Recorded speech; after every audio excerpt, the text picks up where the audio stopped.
COVID ini sebenarnya bisa benar-benar bersih nggak sih? Insya Allah bisa. Tapi dengan itu tadi kedisiplinan kita bersama. Kalau levelnya yang dari seluruh kabupaten kota, kita kan udah ada juga yang positif satu. Ya. Dan kita udah ditetapkan juga sebagai zona yang istilahnya merah lah.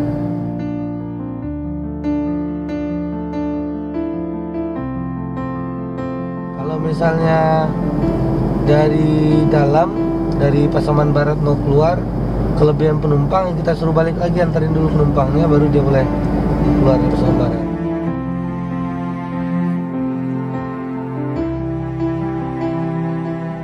Tadi ke Bapak pakai masker enggak? Iya tadi pakai tapi nggak ada tutup usul. Yang saya tanya sekarang Pak. Sekarang Pak, gini itu aja lah Pak, aturannya masuk kemarin pakai masker, jadi masker dulu baru masuk. Ini pun Bapak di sana nih. Coba tengok peraturan sekarang tuh. Tidak boleh ada penumpang di samping supir. Balik aja Pak, balik aja Pak. nggak lu mungkin ditinggal kalau dari pabrik. Ah betul, itu sekarang Bapak usahakan aja dulu masker dulu. Ini ada Pak tuh. Balik ke bawah. Apakah kita gembira hari ini? Positif kena virus lebih 1,7 juta. Tekanan COVID-19 tembus 209 negara. Atau berdebar mengingat 100 tahun silam flu Spanyol merenggut 50 juta jiwa. Apa katamu kalau besok pagi aku mati? Meski sudah karantina mandiri, mewaspadai wabah corona ini. Kubayangkan kamu akan menulis pesan singkat, "Selamat jalan sahabat." Lalu dari alam abadi aku membalas, "Terima kasih kepada Allah telah diberi pengalaman menjadi manusia dan mengenyam nikmat dunia yang tidak membuat kami peka sebelum dijemput virus corona."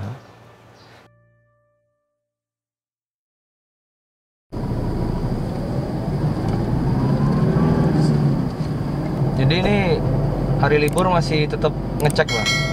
Masih tetap ngecek. Nggak ada libur kalau kondisi pandemi sekarang, istilahnya kalau BPBD itu batalion 724. Batalion 724. 7 hari 24 jam. 7 hari 24 jam. Oh gitu maksudnya. Jadi ini sekarang hari Sabtu, mestinya libur ya? Mestinya libur. Setiap hari kita rolling. Jadi kebetulan Bang di pusat pengendalian operasi, jadi kita ngontrol, kewajibannya ngontrol posko-posko perbatasan. Habis itu standby, termasuk juga kebutuhan-kebutuhan logistik yang ada di posko. Ya, kita kontrol setiap hari. Ya, kebutuhan kayak APD, konsumsi. Jadi mereka yang di sana itu pakai shift juga? Pakai shift. Itu per berapa jam? Tergantung dari OPD-nya masing-masing. Kalau TNI Polri biasanya mereka langsung 24 jam. Jadi BPBD, TNI Polri itu 24 jam. Kalau Pol PP di sub sama dinas kesehatan mereka pakai shift-shiftan. Nanti kalau kayak kesehatan mereka 3 shift itu, sekali 8 jam ganti. Kalau di sub sama Pol PP sekali 12 jam. Standby satu posko itu 18 orang. 18 orang ya? Nah, satu posko. Itu dibagi-bagi tugasnya? Dibagi-bagi. Ada yang tekan, kalau dinas kesehatan kerjanya ngecek suhu, mencatat. Yang BPBD juga mengambil data mereka dari mana, mau kemana, dan riwayat perjalanan itu BPBD. Kalau Pol PP sifatnya membackup teman-teman yang di sana. Kalau di sub fokus ke lalu lintas, dibantu juga sama dari polisi dan TNI. Sekarang ini kalau orang dari luar memang ini ya, memang harus di stop. Sesuai dengan aturan aja. Kita sesuai aturan.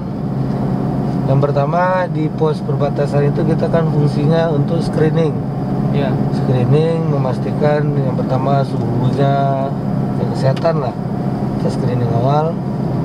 Itu semua orang yang lewat atau orang tertentu tuh? Semua kita nggak pandang bulu. Semuanya harus kita stop.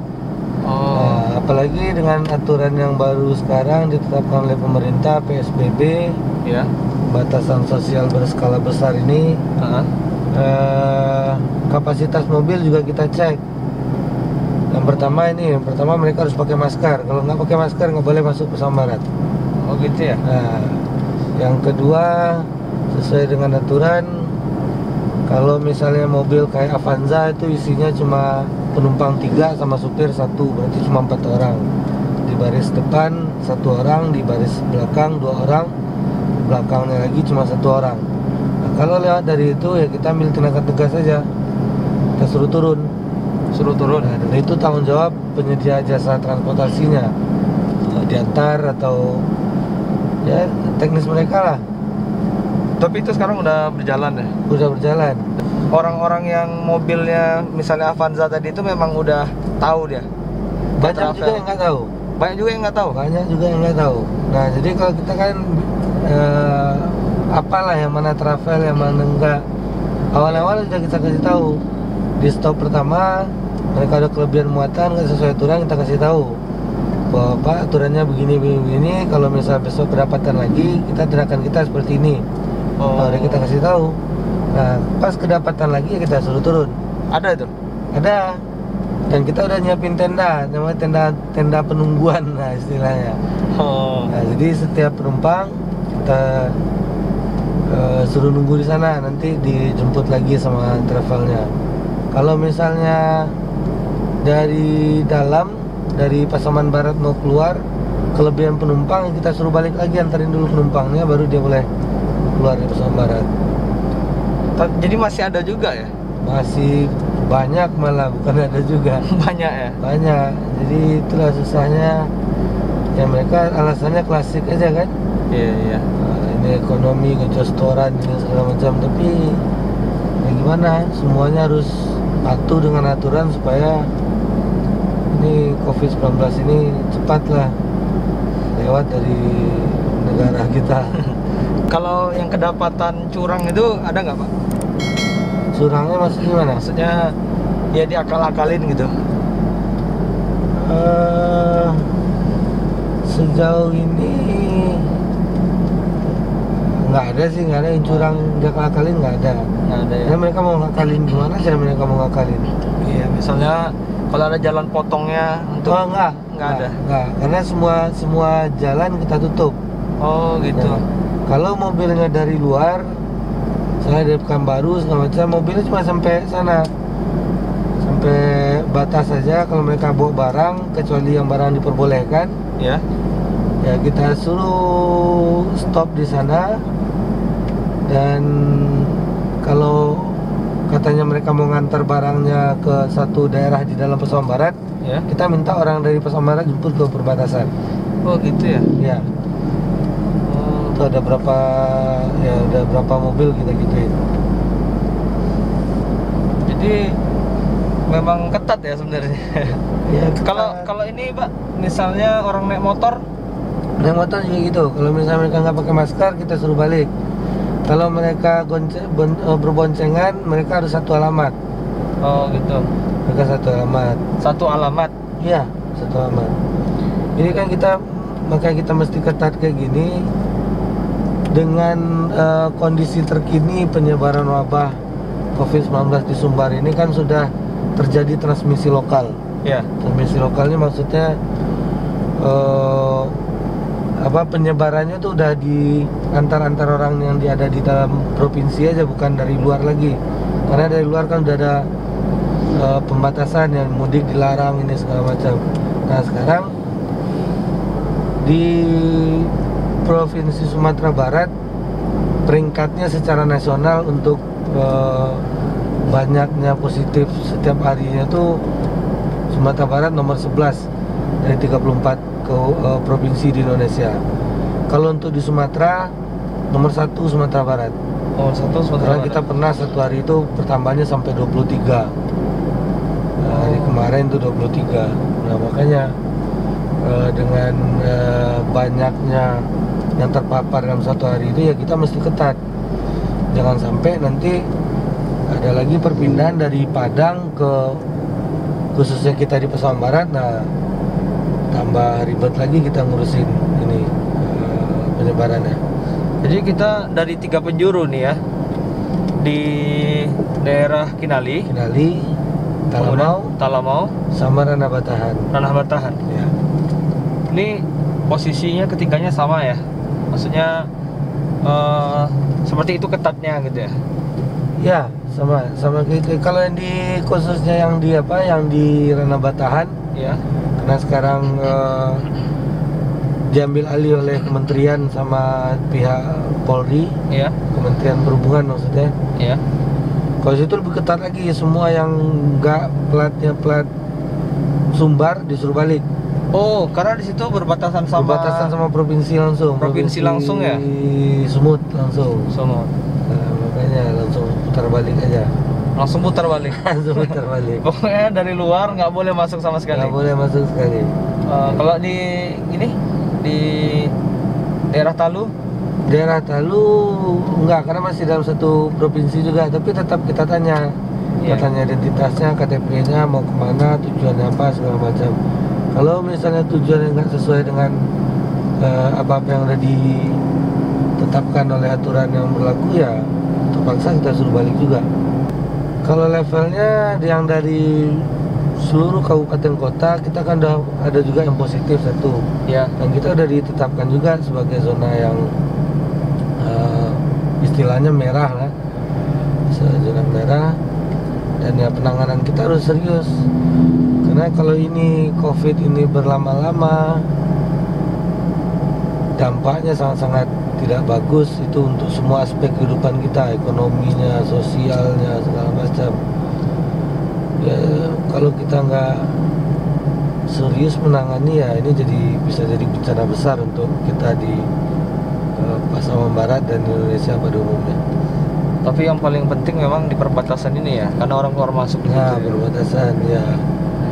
Nah, kalau untuk yang di dalam kota, yang sulitnya ini apa, Pak? Nah, kalau di dalam kota ini banyak lagi nih masalahnya. Karena kalau di dalam kota ini ya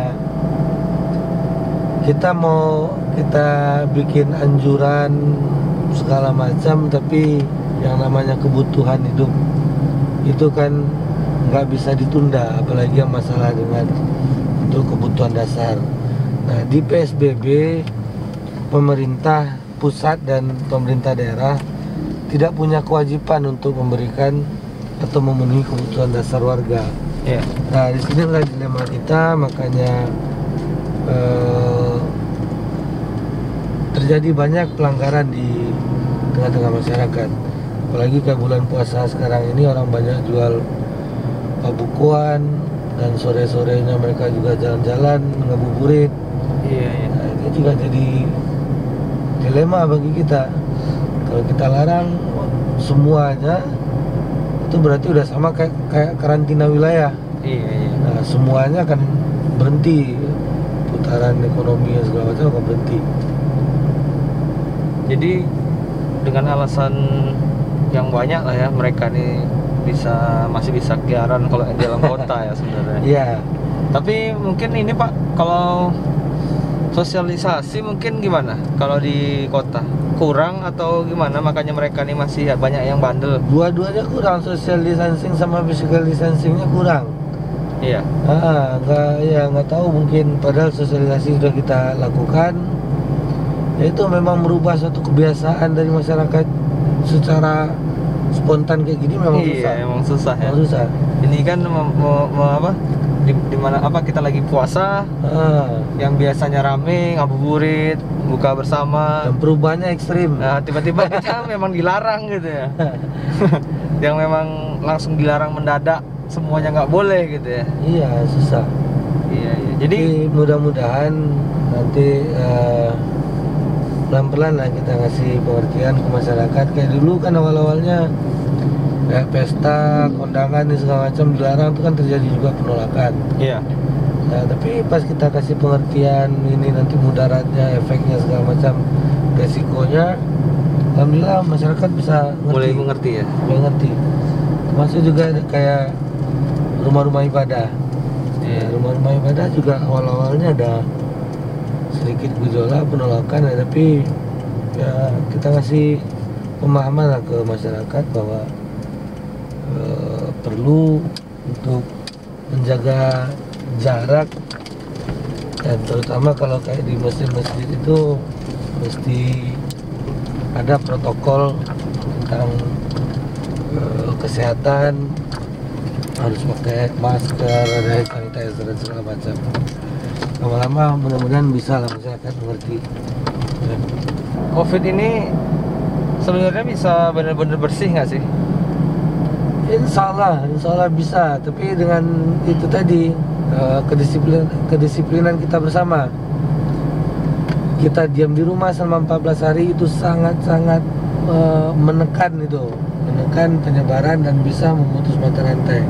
Mungkin dengan 14 hari kita pertama diam di rumah, kita semua menjaga diri untuk tidak kemana-mana.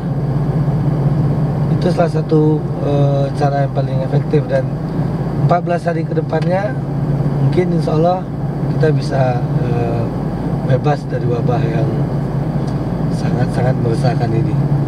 Jadi sebenarnya kalau kita serentak nih semuanya berdiam diri di rumah selama 14 hari, ini memang benar-benar bisa bersih kita ya. Seharusnya gitu ya. Insya Allah seharusnya bisa, tapi karena ya sebagian dari masyarakat kita kurang disiplin, nggak bisa diam di rumah 14 hari aja ya.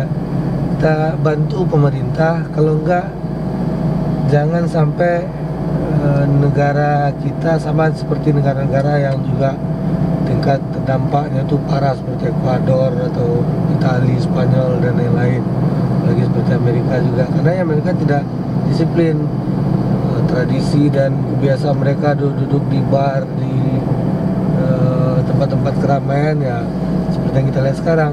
Apalagi dengan sistem kesehatan kita yang tidak sebagus negara-negara maju ya, kalau ini korbannya melonjak ya mungkin rumah sakit kita nggak bisa menampung untuk korban yang terpapar ini.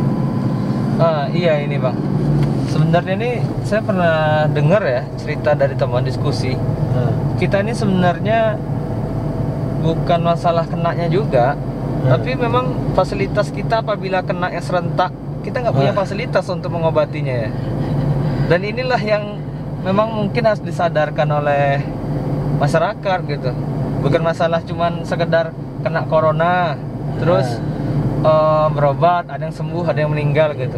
Bukan cuman itu ya, tapi bukan. Misalnya kita kena sekian orang, nah fasilitas kita untuk mengobatinya itu ya nggak ada gitu. Sarana prasarana kita kurang nggak gitu. cukup. Ya? Coba bayangkan kayak kita di Pasaman Barat. Ya. RSUD punya daya tampung berapa? Ya. YRC cuma dapat daya tampungnya berapa? Kalau ini nanti kita kenanya serentak aja 100 aja, Ya. pasti kewalahan. Sedangkan di Sumbar saja sekarang sudah ada yang isolasi berobatnya tanpa di rumah sakit karena mereka tanpa gejala, mereka perawatan sendiri di rumah, nggak semuanya di rumah sakit. Iya. Makanya ini perlu jadi perhatian dan ini tanggung jawab kita bersama. Jadi memang benar-benar kita harus bekerja sama ya. Harus pemerintah tidak akan bisa kerja sendiri tanpa ada kerjasama atau dukungan dari masyarakat. Iya. Jadi ini kita memang harus isolasi diri selama 14 hari. Paling enggak ini sampai ditentukan oleh pemerintah kapan kita isolasi diri ya. Ya. Misalnya sekarang kan ada tuh edarannya keluar sampai tanggal 30 Mei ya. Kayak ya udah ikutin aja dulu gitu ya. Ikutin aja. Ya 30 Mei ya sabar aja gitu. Karena ini bukan masalah ini masalah serius ini. Masalah serius. Coba bayangkan karena kita dampaknya dari Covid ini semuanya terdampak. Aspek mana yang enggak? Transport, orang yang usahanya transport, pedagang, UMKM, semuanya terdampak. Apa kita mau lama-lama seperti ini? Jadi kita semakin patuh sebenarnya semakin cepat ini Semakin berlalu. cepat gitu. dia berlalu, semakin cepat. Semakin kita nggak disiplin ya semakin Iya, lama. semakin lama kita kayak gini. Jadi kalau kita mau cepat berlalu ya emang harus disiplin ya. Sama-sama kita disiplin. Sama-sama kita disiplin. Ada upaya dari pemerintah dan juga ada upaya kesadaran dari masyarakat itu sendiri. Iya, iya. Iyalah Pak, mudah-mudahan masyarakat kita bisa sadar. Amin. Nanti video ini saya share. Siap. Mudah-mudahan saudara-saudara kita nih masyarakat Pasaman Barat nih bisa sadar sehingga kita cepat melalui COVID-19 ini. Amin, amin. Oke, mungkin itu aja Pak. Ya, terima Ya, kasih. makasih Pak. Ya.